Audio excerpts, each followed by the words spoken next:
கள்ளக்குறிச்சி மாவட்டம் வெள்ளிமலைக்கு பக்கத்தில் உள்ள சிறுவர் பூங்கா, அதாவது அந்த பெரியார் நீர்வீழ்ச்சி வந்து பார்த்தீங்கன்னா சிறுவர் பூங்கா தான் நம்ம வந்துருக்கிறோம். சிறுவர் பூங்கா எவ்வளோ கேவலமாக இருக்குது பாருங்கள். பராமரிக்கிறதுக்கு சூட்டபிலிட்டி யாருமே இல்லை போலக்கு. சம்பளம் வாங்குறாங்களா இல்லையா ஒன்றும் தெரியல.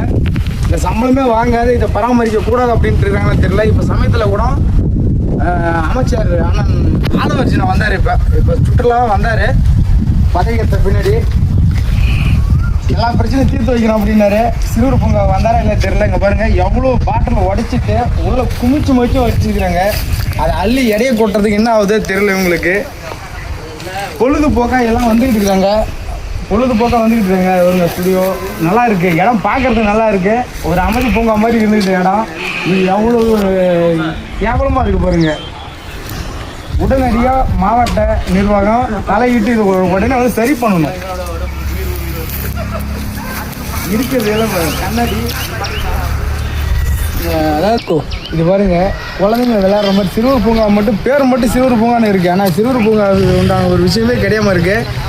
இப்போ இதில் வந்து அரசுக்கு வருமானம் இல்லையா, அதாவது சரியான முறையில் இதெல்லாம் பராமரிச்சுட்டு வெளியில் ஒரு டோக்கன் ஒரு 5 ரூபாய்க்கு போட்டால் கூட கூட்டம் வந்துக்கிட்டு இருக்கோம், நல்லா இருந்துக்கிட்டு இருக்கோம். இருக்கிற சூழ்நிலையில் பார்க்க போனீங்கன்னா ரொம்ப ரொம்ப ரொம்ப அதாவது இதெல்லாம் நடக்கிற மாதிரி இருக்கும். இதில் ஏகப்பட்ட புலமுச்சா இருந்துக்கிட்டு இருக்குது.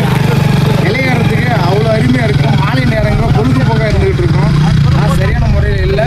இது உடனடியாக வந்து நிர்வாகம் தலையிட்டு சரி பண்ணணுங்கிறது இப்பகுதியில் வாழும் பொதுமக்களுடைய குற்றச்சாட்டு. பொதுமக்கள் மற்றும் சமூக ஆர்வலோட குற்றச்சாட்டாக இருக்குது.